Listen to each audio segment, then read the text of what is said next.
Hey guys, in today's video, I bring you a powerful and transformative story that will shake your beliefs and awaken your faith. Let's meet Delilah, a woman who faced death and returned with an urgent message and 3 prophecies revealed by Jesus about world-changing events by 2025. What she saw on the other side is something they don't want you to know. So, before we start, leave your like, subscribe to the channel, and activate the bell so you don't miss any content like this. Get ready for this intense and revealing journey.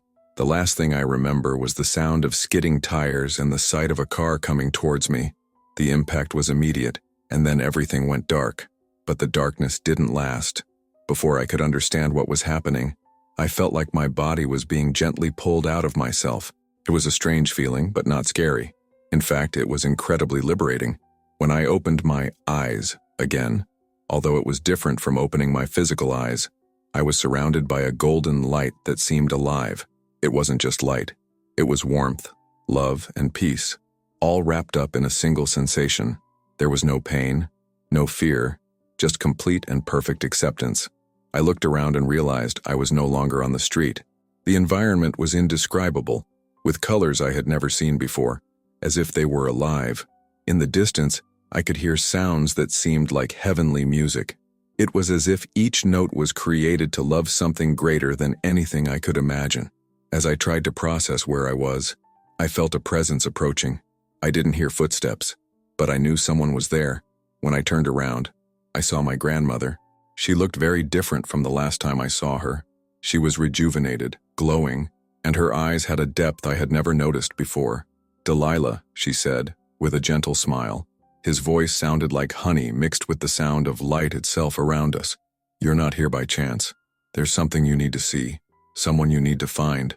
Before I could ask anything, I felt an even more intense heat coming from behind me. When I turned around again, I was overcome by a sensation so powerful that I fell to my knees. I didn't need explanations. I knew who was there. "Delilah," the voice spoke, rich and deep. It was both soft and full of authority. When I looked up, I saw a figure radiating light and love. He looked at me as if he knew me completely. And at that moment, everything in me fell apart. "You have been called," he said, "and I'll show you what you need to know." When I turned to face the presence that radiated love and authority, there was no room for doubt. In front of me was Jesus Christ. He didn't need to say who he was. My soul knew. His eyes were like flames of love, capable of penetrating the depths of my being, revealing every corner of my soul, the good and the bad. At the same time, he emanated such pure love that I felt completely accepted. Jesus approached slowly, each step bringing a wave of peace that seemed to wash away any trace of doubt or fear. He did not wear a crown, but his authority was undeniable. His robes were simple, white as snow, but there was a radiance to them, as if they carried the essence of the sky itself. "Delilah," he said, and just hearing my name in his voice made my heart overflow. "You are not here by chance. There's something you need to see, something you need to share." I fell to my knees, unable to bear the weight of his presence. Tears started to roll down my face, but they weren't tears of sadness.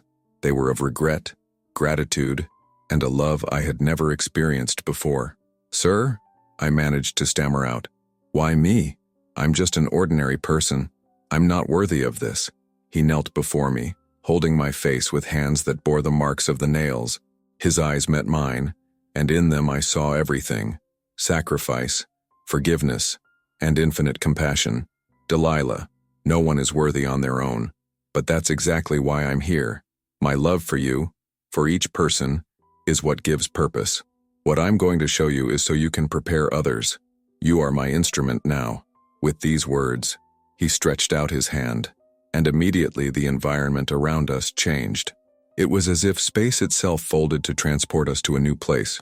Suddenly, images began to form in the air around us, as if we were in a divine movie theater.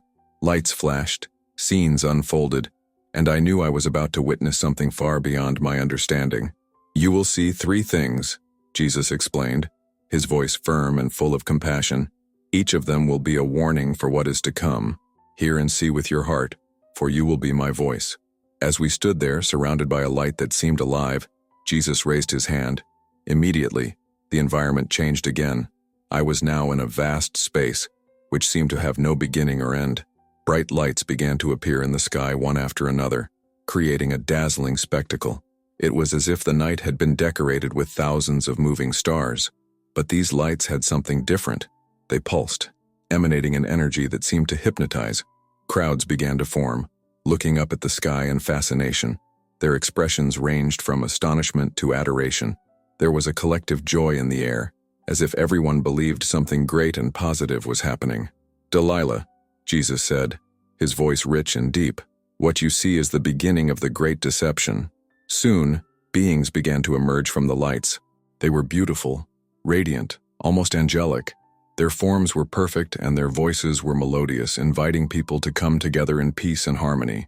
I saw world leaders, both political and religious, approaching these entities with reverence.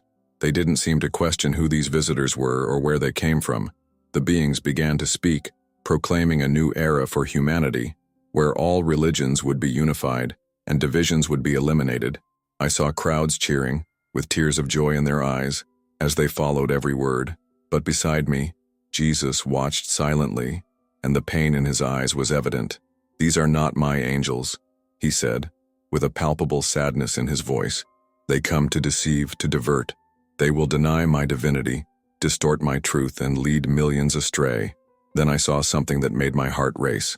These beings began to perform miracles. I saw sick people being cured, hunger being eradicated in certain regions, and advanced technology appearing seemingly out of nowhere. They offered solutions to problems humanity had faced for centuries, and people began to worship them. "Even many of mine will be deceived," Jesus continued.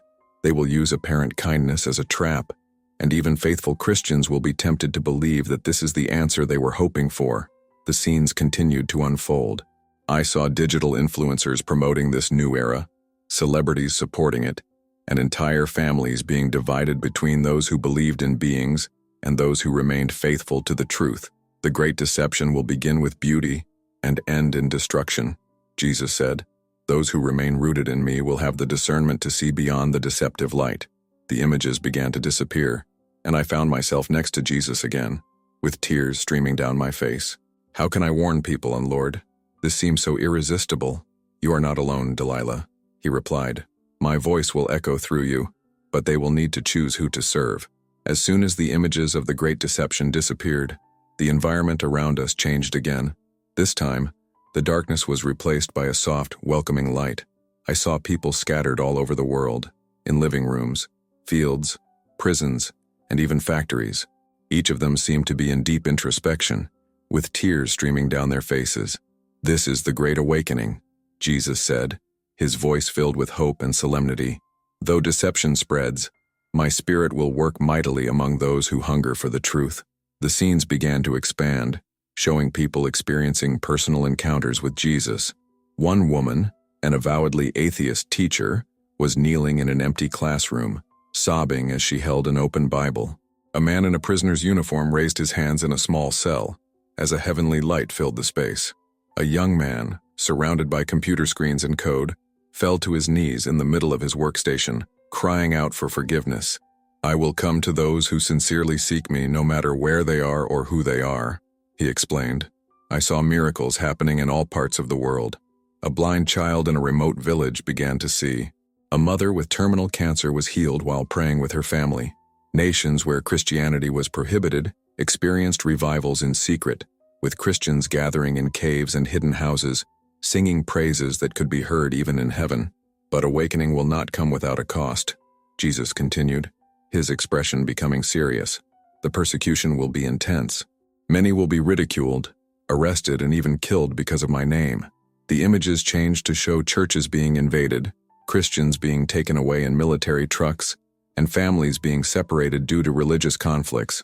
I saw religious and political leaders turning against those who refused deception and remained faithful to Jesus. "You'll see that," he said, looking directly at me.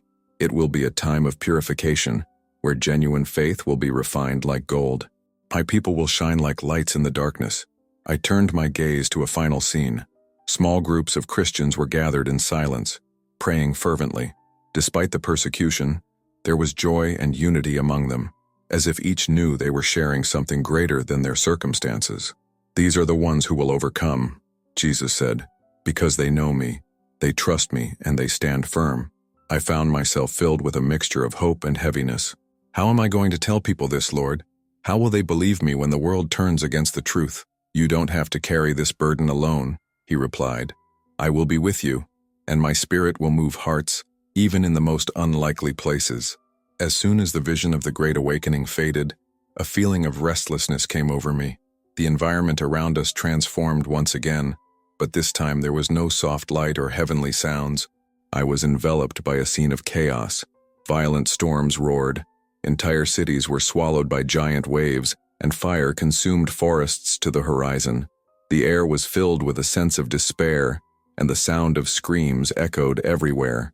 This is the great shaking, Jesus said, his voice firm and full of sorrow. It will be a time of crisis, where everything that is not founded in me will be exposed. I saw deep divisions forming between families, churches, and nations. People who were once united began to drift apart because of differing beliefs, and distrust was palpable. One scene stood out, a packed church that seemed full of life and praise.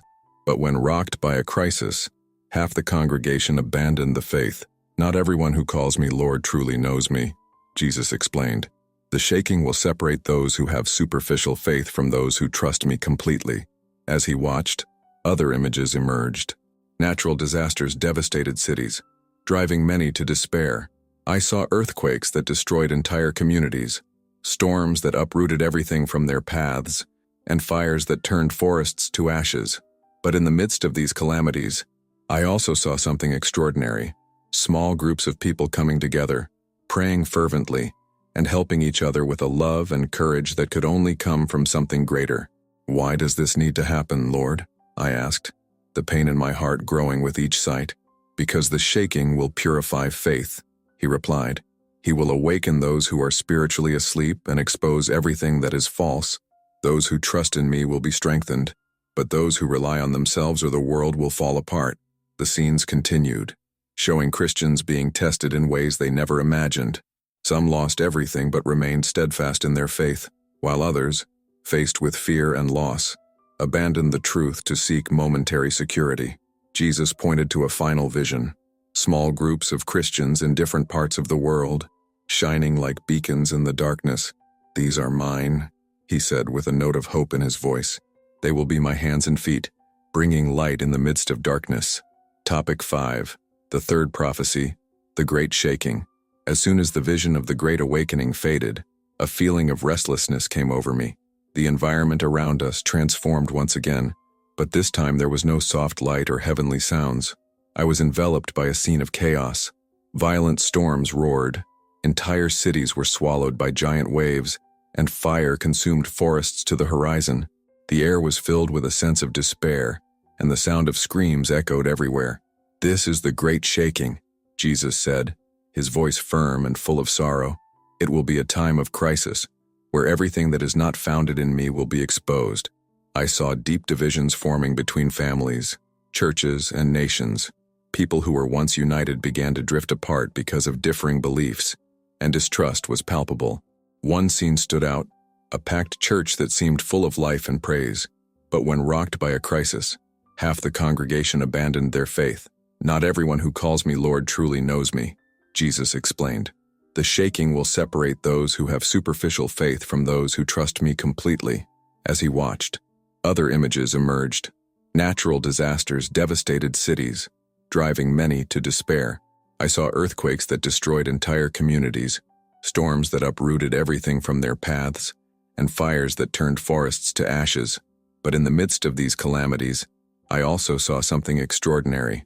Small groups of people coming together, praying fervently, and helping each other with a love and courage that could only come from something greater. Why does this need to happen, Lord? I asked, the pain in my heart growing with each sight. Because the shaking will purify faith, he replied. He will awaken those who are spiritually asleep and expose everything that is false. Those who trust in me will be strengthened, but those who rely on themselves or the world will fall apart. The scenes continued, showing Christians being tested in ways they never imagined.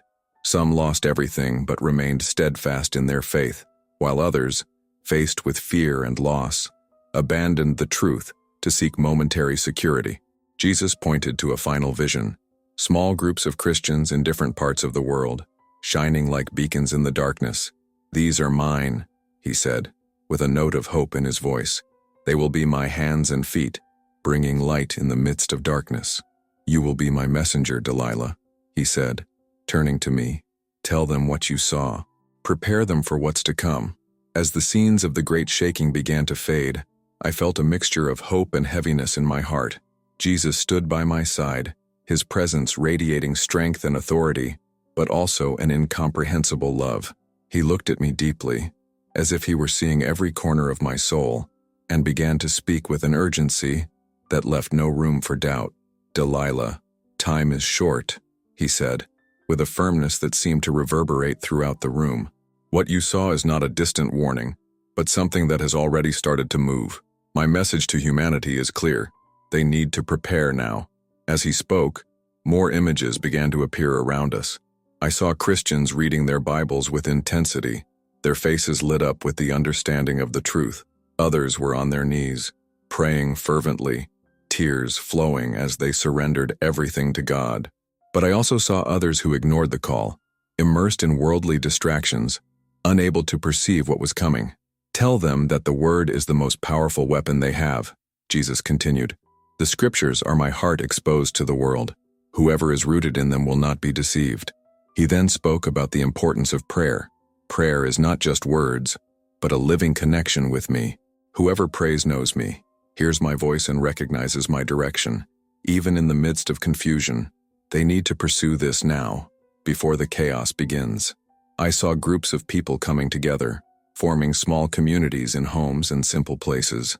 They shared the word, prayed together, and supported each other as a spiritual family. "Tell them that fellowship is vital," Jesus said.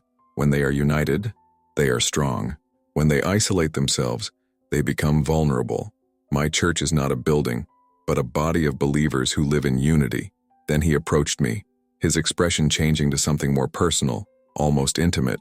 "Delilah, there is another warning that needs to be given. They must remain humble. Even those who see true miracles can fall into the trap of arrogance. Only with a humble heart will you be able to discern what is mine and what is not." Finally, he placed his hand on my shoulder. "You saw what's coming, but he also saw that they will not be alone. I will be with them, strengthening, guiding, and protecting those who trust in me. My promise is eternal, and my love is unwavering." His eyes met mine again, and in that moment, I felt a peace I had never experienced before. "You need not fear, Delilah. I have already conquered the world." As the peace that Jesus conveyed enveloped every part of my being, he raised his hand again, and the environment around us changed one last time. This time, I saw images of Christians facing persecution and crises, but something about them was different. There was an invisible force that kept them steadfast. "Delilah," Jesus began, his voice firm and full of authority, "those who remain faithful to me will experience my protection and discernment. Even though the world rejects you, I will never abandon you." The images showed Christians in various adverse situations. I saw a young mother hiding in a basement with her young children, praying with tears in her eyes while persecutions raged outside. In another place, a group of believers gathered in secret, worshiping in silence so as not to attract attention. But despite the fear, there was a flame of hope in his eyes. "They will be tested, but I will sustain them," Jesus continued. "Even in the darkest moments, my light will be enough to guide you." He then showed something that filled me with hope. Small groups of Christians spread across the world. They shone like stars in a dark sky. Their lives were living testaments of love, compassion, and unwavering faith. As chaos unfolded around them, they remained strong, helping each other and sharing divine truth with those still searching for answers. "These are my headlights," Jesus explained. "They will guide many back to the truth. Where there is darkness, they will bring light. Where there is despair, they will bring hope. And where there is doubt, they will carry the certainty of my eternal love." I then saw scenes of miracles happening among these groups. Sick people being healed, people being freed from addictions, and hardened hearts breaking before the presence of God. The simplicity of these communities contrasted with the extraordinary power that flowed through them. "No matter how great the challenges," Jesus said, looking deeply into my eyes, "my kingdom is unshakable. Those who trust in me, who seek my truth and walk in love, will be victorious."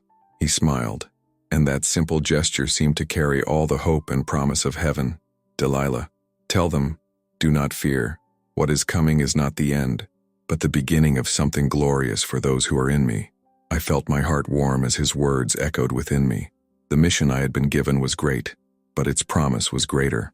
While I was still surrounded by the presence of Jesus, the light around us began to change. It was as if the place we were in, so sublime and full of peace, began to slowly disappear. A faint, distant sound, like heartbeats, began to resonate in my ears. Jesus looked at me, and in his eyes there was a love so deep that I felt like staying there forever. But he reached out his hand and spoke firmly and tenderly. "Delilah, you need to go back. Your mission is not over yet." I shook my head, tears rolling down my face. "But Lord, I don't want to leave this place. How can I return to the world after everything I've seen?" He approached, placing his hand on my shoulder. "I will be with you," he assured. "You won't be alone. My strength will be your strength, and my spirit will guide you." What you saw was given so that others could prepare and find hope. Before I could respond, I felt a growing pressure, as if I was being pulled back by an invisible current. The celestial ambiance around me began to fade, and an insistent sound, like agitated voices, began to form in the distance. Suddenly everything went dark, but not in a scary way. It was like walking through a corridor that led back to the physical world. I felt my body again, a strange, uncomfortable weight, like tight clothing. I heard voices around. They were confusing at first, but they began to clear up. "She's back! We have a pulse!" someone shouted.